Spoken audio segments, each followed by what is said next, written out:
1장 후반부를 이제 넘어오면서 정확히 얘기하자면 1장 18절부터 사도 바울이 얘기하는 것은 세상의 지혜와 하나님의 지혜는 전혀 다르다는 겁니다. 그래서 우리가 지난 시간에 같이 이 부분을 나누면서 십자가가 당시의 사람들에게 얼마나 어리석고 거치는 돌이 된, 즉 장애물이 되었는지 얘기를 했어요. 유대인에게는 무슨 말도 안 되는 얘기죠. 왜냐하면 자기들이 갖고 있는 성경에 분명히 나무에 달려 죽는 자는 하나님의 저주를 받은 자라고 얘기가 되었기 때문에 십자가에서 죽은 그 사람이, 그 예수가 메시아가 될 수 없다고, 우리를 구원할 수 없다라는 그런 인식이 당연히 바탕이 있었고, 그리스 사람들, 헬라 사람들, 이방인들도 마찬가지로 신이라면 그럴 수 없다. 우리가 알고 있는 신은 전혀 그렇지 않다.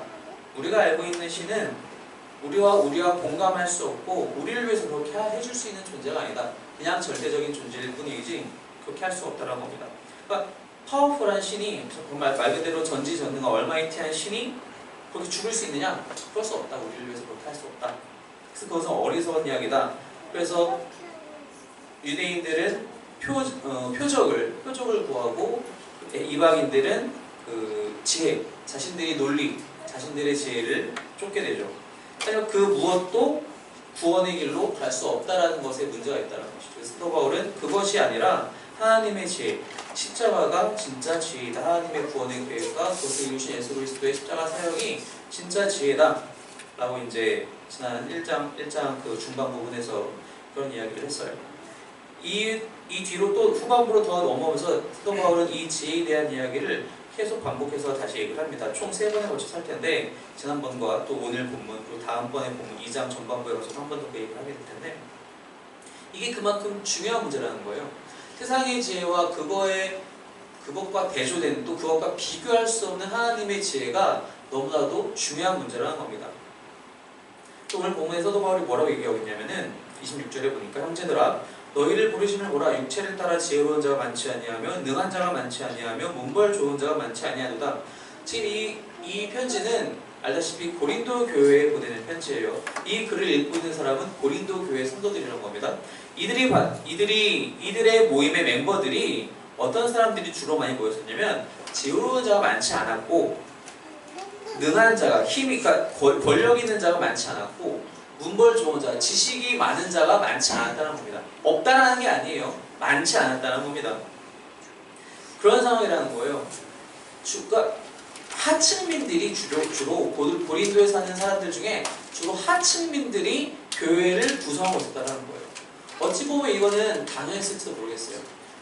우리가 알다시피 당시는 철저한 계급사회잖아요. 요즘도 우리가 흔히 속된 말로 정말 우리는 계급사회 사는 것 같아 라고 한탄할 때도 있지만, 당시는 말 그대로 눈에 보이는 철저한 계급사회였어요. 귀족이 있고, 왕족을 포함한 귀족이 있고요, 자유민이 있고요, 로마 기준으로 얘기하는 겁니다. 자유민이 있고요, 노예가 있습니다. 이 셋은 구별이 철저해요. 넘어갈 수가 없어요. 자유민이 어느 날 갑자기 돈이 많다고 해서 귀족이 되는 게 아니란 말이에요. 귀족은 말 그대로 수십 년간 흘러온 어떤 전통이 있어서 그 가문은 진짜 제대로 된 가문이다. 뭔가 공헌을 많이 했다라든가, 무슨 어떤 그런 성과들이 많다라든가, 그런 것들. 자유민은 말 그대로 그냥 자유민이죠. 로마 시민을 얘기하는 거고, 노예가 아닌 사람들이에요. 노예는 낙인 찍힌 사람들이잖아요. 이게 철저히 구별이 돼 있었어요. 당시의 노예는 재산 취급이에요. 재산 취급. 그러니까 지금 현재 가축으로 취급을 하는 거예요. 돼지나 소를 우리가 셀 때 그냥 가축으로 세지 우리의 가족의 구성원으로 세지 않잖아요. 당시의 사람들이 그랬다는 겁니다. 노예가 집안에 10명 있으면 그건 재산으로 치는 겁니다. 노예 10명에 해당하는 뭐 어떤 이만큼의 내가 재산이 있다라고 생각하지, 그 사람들이 나와 함께 나를 도와주는 고마운 사람, 이런 게 없다라는 얘기입니다. 그런 상황에서 주로 하층민에 속했던 사람들이 고린도 교회를 많이 이루고 있었다는 거예요. 사도 바울이 그 얘기를 하는 겁니다. 그런데 고린도 교회에 어떤 문제가 있었길래 사도 바울이 이 언급을 하느냐?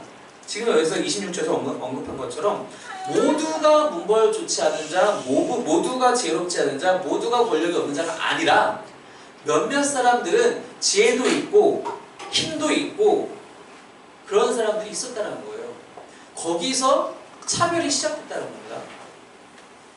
물론 처음부터 있었진 않았을 거예요. 이거는 이제 나중에 이 고린도 전서를 계속 얘기하면서 성찬을 얘기할 때 다시 한번 그 얘기를 하긴 하겠지만, 고린도교회 문제가 불거지기 시작한 게 이 두 그룹의 사람이 동시에 존재하는 그 시작부터 있었던 건 아니라는 거예요. 처음에는 다 모두가 다 하나님 앞에서 회심하고 돌아와가지고 은혜 받고 열심히 생활을 하던 사람들이었는데 조금씩 핀트가 어긋나지는 거예요.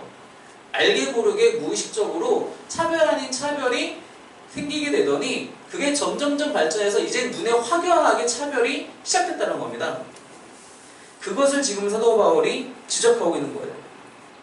그래서 첫 번째로 이 본문을 쓰는 목적은 일단 대다수를 다 구성하고 있는 하층민들에게 너희가 지금 차별받고 있지만 그것은 옳은 것이 아니고 너희가 그렇다 해서 진짜로 못난 사람들이 아니다. 위로의 말을 일단 전하고 있는 거예요. 27절에 그래서 그러나 하나님께서 세상에 미련한 것들을 택하사 지혜 있는 자들을 부끄럽게 하려 하시고 세상에 약한 것들을 택하사 강한 것들을 부끄럽게 하려 하시며 28절 하나님께서 세상에 천한 것들과 멸시받는 것들과 없는 것들을 택하사 있는 것들을 폐하려 하시나니 이 이야기를 하면서 너희가 비록 세상의 기준으로는 없는 사람이지만 가진 것이 없는 사람들이지만 하나님은 너희를 택하셨다. 그러니까 너희가 지금 현재 받고 있는 차별이 있다 하더라도 그것 때문에 억눌리지 말고 그것 때문에 좌절하지 말고 그것 때문에 난만하지 말고 너희가 쓸모없는 존재라고 자책하지 말라. 위로하고 있다는 겁니다. 이는 아무 육체도 하나님 앞에서 자랑하지 못하게 하려 하십니다. 그런 사람들이 교회 안에 있었다는 거예요. 교회와 세상은 구별이 돼야 돼요. 그런데 고린도 교회는 당시의 고린도 교회는 그런 모습에 있어서 세상과 구별되고 있지 않았다는 겁니다. 세상의 논리가 있어요. 돈이 우선이고 힘이 우선이고 지식이 우선입니다. 그렇기 때문에 그런 것들을 많이 가진 사람들을 높이고 숭배하고 따를 수밖에 없죠. 그것과 차별되는 곳이 바로 교회가 되어야 하는데 당시의 고린도 교회가 처음에 그랬을지 모르겠어요. 초기에는 사도 바울과 함께 교회를 세워나갔던 초기에는 그랬을지 모르겠으나 그 이후로 시간이 점점 지나감에 따라서 세상의 논리를 받아들이기 시작했다는 거예요. 알게 모르게. 의도적으로 그랬진 않았겠죠. 하지만 사람인지라 자신이 세상 속에서 살아가던 그 생활 방식을 교회 안으로 가져오게 됐다는 거예요. 오히려 교회 안에서 우리가 하나님의 것을 배우고 하나님의 것을 세상 가운데 전달해야 되는 사명이 있음에도 불구하고 이들은 세상에서의 그런 논리들을 그대로 갖고 와서 서로 차별하고 없는 사람들을 무시하고 그렇게 했다는 것입니다. 하지만 이것은 하나님의 방법이 아니라는 것이죠. 왜냐? 하나님이 우리를 구하셔서 우리가 지금까지 다 계속 얘기해왔지만 하나님이 우리를 구원하실 때 사람의 노력으로 우리를 구원하시지 않았다는 겁니다. 지혜 있는 사람이 지혜를 쫓고 쫓아서 구원을 얻어낸 게 자기가 성취한 게 아니라는 거예요. 돈이 많은 사람이 돈을 벌고 또 벌어서 구원을 돈으로 산 게 아니라는 겁니다. 그렇기 때문에 이들이 그런 것을 가지고 자랑할 수 없다는 거예요. 자신의 노력으로 그렇게 돈을 모으고 지혜를 쫓은 것은 누구를 위함이죠? 다 자기를 위한 거예요. 그래서 이방인들, 당시의 헬라인들이 그래 내가 이렇게 지혜를 쫓아서 열심히 토론하고 논쟁하고 많은 책들을 읽어서 구원이 어디든지 내가 결국 살아남을 길이 무엇인지를 한번 찾아봐야겠다 라고 시작한다 하더라도 결국 그 과정 속에서 자신을 유익하게 된다는 거예요. 그 지혜를 쌓는 것이 자신의 유익이 된다는 거예요. 돈을 쌓는 것이 자신의 유익이 된다는 거예요. 나의 권력을 키우는 것이 자신의 유익이 된다는 거예요. 하나님은 그것으로 그 사람들에게 구원을 주지 않는다는 겁니다. 하나님의 구원 방식은 단순해요. 누가 하나님을 사랑하느냐, 누가 나를 사랑하고 나를 전적으로 의지하느냐, 자신이 능력 없음을 솔직하게 고백하고 누가 나를 전적으로 의지하느냐, 그것이 하나님의 방식이고 그것이 하나님의 길이라는 것입니다. 세상 사람들은 그것을 이해하지 못하는 거예요. 내가 뭐가 성취해야 될 것 같고 내가 뭐가 이뤄내야 될 것 같고 내가 뭘 많이 모아놔야 될 것 같지만 그렇지 않다는 겁니다. 그래서 하나님께서는 세상에 처한 것 이런 없어 보이는 사람들을 통해서 오히려 세상에서 있는 사람들을 가진 것이 많은 사람들을 부끄럽게 하려 하신다. 정작 그들은 세상의 기준으로는 아무것도 없어 보이지만 결국 다 가진 사람들이란 겁니다. 왜요? 하나님의 구원을 들었잖아요. 하나님의 구원을 가지고 결국에 자신의 삶의 문제가 해결된 거예요. 우리가 갖고 있는 삶의 문제가 결국 뭡니까? 내일 뭐 먹을까 걱정하나요? 물론 그러신 분들도 당연히 있죠. 근데 우리의 삶의 궁극적인 문제는 뭐냐면은 내가 어떠한 사람이고 어떻게 살아가야 되고 이 삶이 끝났을 때 나는 어떻게 되는가? 결국 우리의 문제는 거기에 있어요. 근데 우리가 하나님의 구원을 받은 것 동시에 그 문제가 해결됐다는 겁니다. 내가 어떤 사람인지 알아요. 나는 하나님의 자녀가 되었어요. 내가 어떻게 살아가야 되는 줄도 알아요. 하나님의 자녀로서 왕같은 제사장으로 살아가야 해요. 이웃을 사랑하며 하나님을 사랑하며 살아가야 돼요. 그럼 내가 죽었을 때 어떻게 됩니까? 하나님과 함께 영원토록 영생을 누리게 돼요. 모든 삶의 문제가 해결됐다는 겁니다. 이걸 해결받지 못하는 사람들은 이것을 해결하고자 지혜를 쫓고 돈을 모으고 힘을 키우는데 허무함만 느끼게 된다는 겁니다. 솔로몬이 고백하잖아요. 모든 걸 다 가졌던 솔로몬이 헛되고 헛되니 다 모든 것이 헛되다. 아무리 돈이 많고 권력이 많고 지혜가 많아도 헛되더라. 그것이 나를 만족시키지, 그것이 나를 100% 나를 충족시키지 못하더라. 그게 솔로몬의 고백이었잖아요. 아무것도 없어 보이지만 세상에 보기에는 가장 가난하고 가장 힘없고 가장 무식해 보이지만 그 사람들이 하나님의 구원을 가지게 되는 순간 그 사람은 모든 문제가 해결됐다는 겁니다. 그게 차이라는 거예요. 하나님의 방법이 어떻게 다른지 한번 그래서 사도 바울이 이 본문을 얘기하면서 구약의 이야기를 좀 갖고 오는데 한번 볼게요. 이사야서 55장입니다.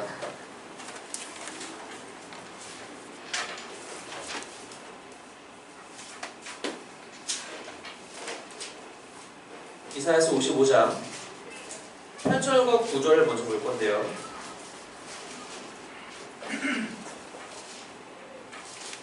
이사야서 구약성경 1031페이지 이사야서 55장 8절과 9절을 먼저 함께 읽겠습니다. 시작. 이는 내 생각이 너희의 생각과 다르며 내 길은 너희의 길과 다름이니라. 여호와의 말씀이니라. 이는 하늘이 땅보다 높음 같이 내 길은 너희의 길보다 높으며 내 생각은 너희의 생각보다 높음이니라. 우리가 생각하는 방식과 하나님이 생각하는 방식, 우리가 알고 있는 지혜와 하나님의 지혜는 다르다는 건데 이게 어떤 백그라운드에서 이 이야기를 하고 있는 것이냐. 55장 전반부를 한번 눈으로 한번 같이 보실게요. 1절부터 보시면은 다 하나님께 나아오라, 나에게 나아오라, 너희 모든 목마른 자들아 물로 나아오라, 돈 없는 자도 오라. 돈이 있어야지 오는 게 아니라는 거예요. 돈 없는 자도 오라. 너희가 어찌하여 양식이 아닌 것을 은을 달아주며 배부르게 하지 못할 것을 왜 수고하느냐. 그 세상 것이 너희를 구원할 수 없다는 것이죠. 3절에 너희는 귀를 기울이고 내게로 나와 들으라. 그리하면 너희의 영혼이 살리라. 그러면서 6절과 7절을 보시면 너희는 여호와를 만날 만한 때에 찾으라. 가까이 계실 때에 그를 부르라. 악인은 그의 길을, 불의한 자는 그의 생각을 버리고 여호와께로 돌아오라. 그리하면 그가 긍휼히 여기시리라. 우리 하나님께로 돌아오라. 그가 너그럽게 용서하시리라.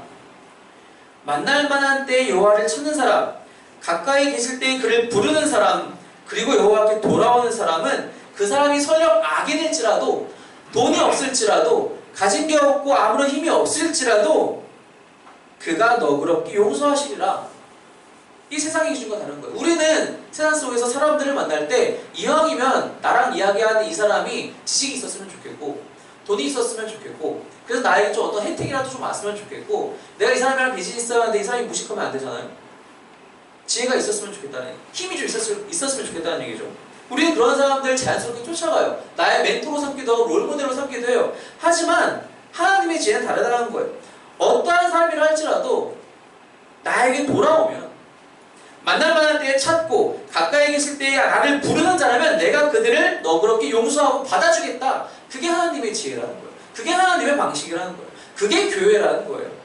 그런데 고린도 교회는 현재 그러지 못하고 있었다는 겁니다. 오히려 그들 속에서 세상과 똑같은 차별이 일어나고 있었다는 거예요. 그러지 말아라. 너희가 지금 현재 갖고 있는 것, 그것이 너희가 정말로 자랑할 만한 것인지 다시 한번 생각해봐라. 하나님은 교회를 부르시고 나서 이 교회 가운데 어떠한 구성원도 높이고자 하시는 계획이 단 1도 없다는 겁니다. 하나님이 우리를 부르신 건 말 그대로 긍휼함으로 그분의 은혜로 우리를 부르신 것이지 우리를 높이시려고 부른 게 아니라는 거예요. 정확하게 이게 좀 다른 본문에서 이 같은 단어를 사용할 때 좀 다른 맥락이 있을 수 있는데 여기서의 맥락은 뭐냐면은 하나님이 높이시고자 하는 분은 단 한 분, 예수 그리스도밖에 없다는 겁니다. 교회 안에서 높이를 받아야 할 분은 예수님밖에 없다는 거예요. 다른 어떤 사람도 그분보다 높아질 수 없다는 겁니다. 그럴 필요가 없다는 거예요. 그럴 원인도 없다는 겁니다. 30절에 그래서 오늘 본문 30절에 너희는 하나님으로부터 나서 그리스도 예수 안에 있고 예수는 하나님으로부터 나와서 우리에게 지혜와 의로움과 거룩함과 구원함이 되셨으니 기록된 바 자랑하는 자는 주 안에서 자랑하라 함과 같게 하려 함이라. 예수님 안에 우리가 자랑해야 할 우리가 필요로 하는 모든 것들이 다 있다는 겁니다. 지혜, 의로움, 거룩함, 구원함이 예수 안에 있다는 거예요. 우리가 무언가를 자랑하고 싶다면 그런 것을 자랑해야 되지 나의 알량한 지식과 힘과 그런 것들을 자랑해서는 안 된다는 것입니다. 그런 것은 쓸모가 없다는 거예요. 그런 것으로 하나님의 긍휼을 입을 수 없다는 겁니다. 우리가 방금 이사야에서 봤듯이 그런 것들로 얻을 수 없다는 거예요. 하나님께 나아오는 자, 하나님을 찾는 자, 하나님을 사랑하는 자, 그들을 하나님은 부르시고 그들에게 이러한 은혜들을 나누어 주신다는 겁니다. 한 군데 말씀 더 볼게요. 예레미야 9장입니다.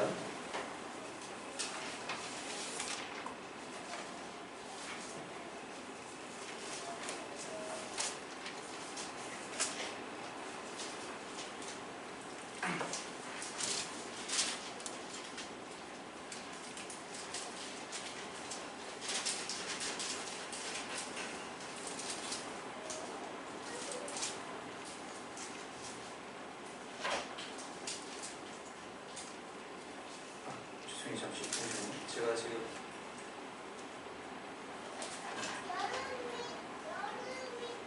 예레미야서 9장 23절부터입니다.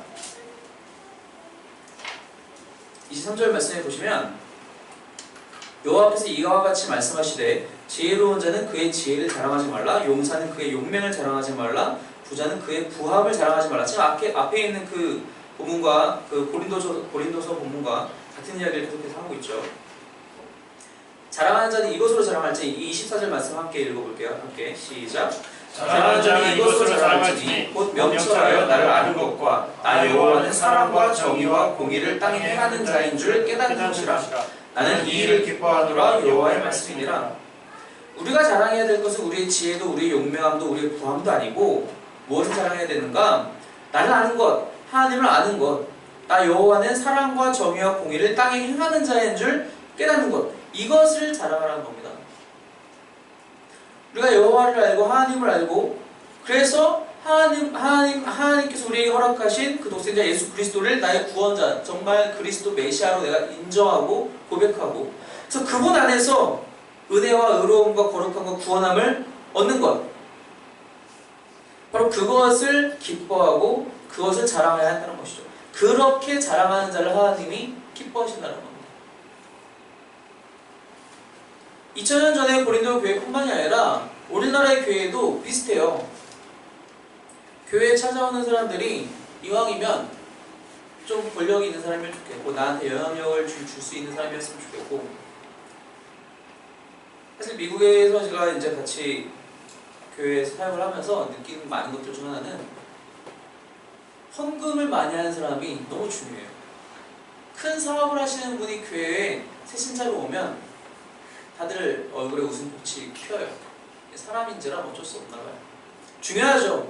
중요합니다. 그러한 사람이 와서 또 자신의 믿음을 가지고 또 신앙생활을 하고 교회를 세워나갈 수 있다면 은혜고 중요하죠. 근데 그게 다가 아니라는 겁니다. 그래서 그러한 사람 때문에 교회가 자주유지 될 수는 없다는 거예요. 그 사람의 헌신은 그 사람의 헌신이고, 교회는 하나님의 뜻대로 나아가야 되는데 하나님이 바라는 모습대로 살아가야 되는데 그 한 사람의 뜻대로 좌지우지 된다면 교회가 교회답게 살아갈 수 없다는 것입니다. 하나님이 그걸 원하지 않는다는 거예요. 그때나 지금이나 세상의 기준은 여전히 우리를 올가매고 있다는 겁니다. 우리가 무의식적으로 알게 모르게 서로 간에 차별을 하게 우리를 올가매고 있다는 겁니다. 그러지 말아야 한다는 겁니다. 하나님이 이 모든 사람들을, 당시 고린도 교회의 모든 하층민들을 받으셨다면 우리가 그런 사람들을 받지 말아야 할 이유가 전혀 없다는 겁니다. 하나님이 받으신 사람들을 우리가 차별할 수 없다는 거예요. 하나님이 쓸모없다는 것을 우리가 가치 있다고 생각하고 그것에 노력하면 안 된다는 거예요. 하나님이 중요하게 여기시는 것은 바로 하나님이 행하신 일을 자랑하는 사람. 하나님께서 예수 그리스도를 통하여서 우리에게 주신 그 구원함, 그것을 즐거워하고 기뻐하고 자랑하는 것. 하나님이 중요하게 여기시는 것, 하나님이 기뻐하시는 것은 바로 그것이라는 것입니다.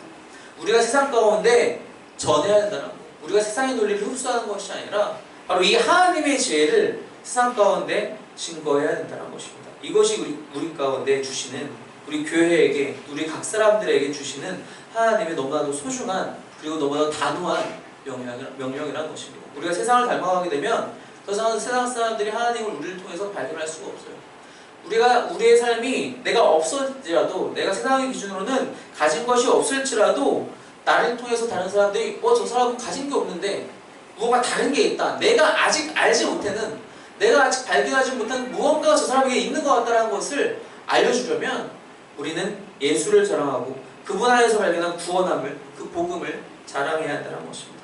여호와를 바로 알고 증거하고 자랑하는 것, 이 지혜가, 이 참된 지혜가 저와 여러분 가운데 또 우리 교회의 모든 사역에 늘 함께하길 주님의 이름으로 축원합니다. 지금 기도하겠습니다.